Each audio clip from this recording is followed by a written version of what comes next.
The story you're about to hear is based on true accounts. No details have been changed on this one. There are things you convince yourself never happened. Not because you forget them, but because accepting them feels worse than denying them. That's how it was for me. I buried that memory for years. I told myself it was drugs, a lot of stress, maybe even exhaustion. Anything but what it actually felt like. When I was younger, I was out of control. Not in the dramatic kind of way, just slowly losing myself without caring enough to stop. I grew up poor, small house, too many people under one roof, everyone always tired, everyone always worried about money. When I got older, I started spending less time at home. Partying became my escape. Drinking, cocaine. Whatever helped me feel disconnected for a while. The people I hung around with were the same. Kids trying to outrun their own lives. Most of us pretending we weren't miserable. By the time I was 17, I had already become someone my younger self probably wouldn't even recognize. The only person who ever tried pulling me out of it was my girlfriend. My first real love. She hated the direction I was heading. I was drinking all the time, dabbling in new drugs, spending time with some really horrible people. And eventually, like most women would, she got sick of it and she left. I acted like I didn't care. But the truth is, it destroyed me, completely shattered me inside. That Friday night, I went harder than usual.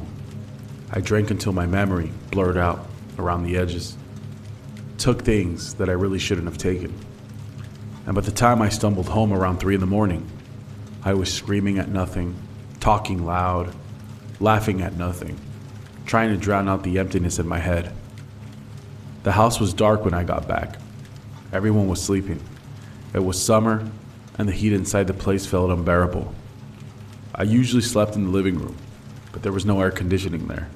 So I went in my parents' room, and I lay down on the floor beside their bed.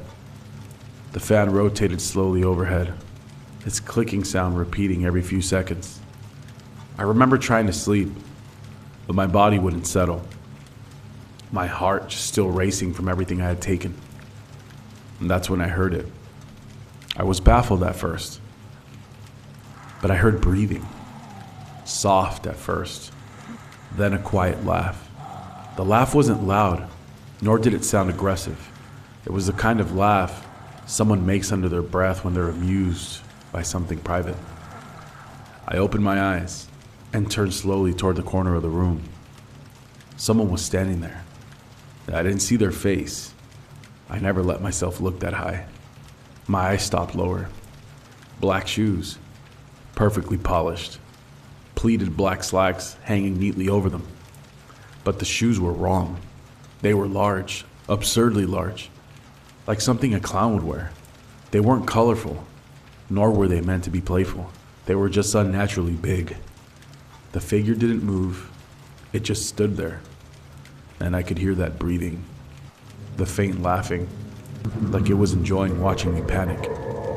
Every part of me wanted to look higher, to see its face, but something inside me screamed not to. So I pulled the blanket over my head and I started praying.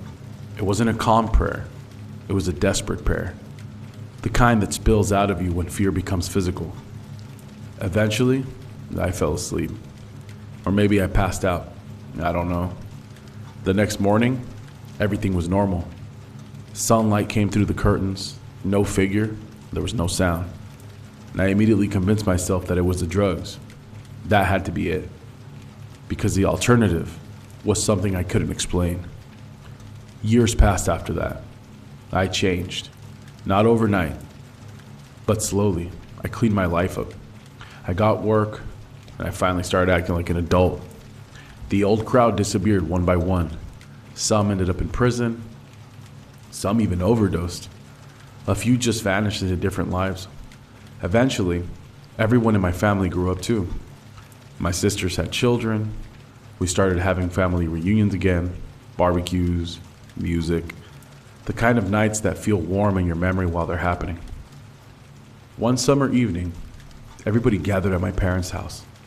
Drinks outside, karaoke in the backyard, laughter everywhere. My niece wasn't feeling well that day, young kid, maybe about 8 years old. So my sister put her down for a nap inside the house, in my parents' room. The same room. At first, everything was fine. Hours passed, the night kept going. Then around 10:30, the front door slammed open. My niece came running outside screaming, not crying normally. She was hysterical, the kind of fear that children cannot fake. She grabbed onto my sister and she started shaking her, barely being able to speak.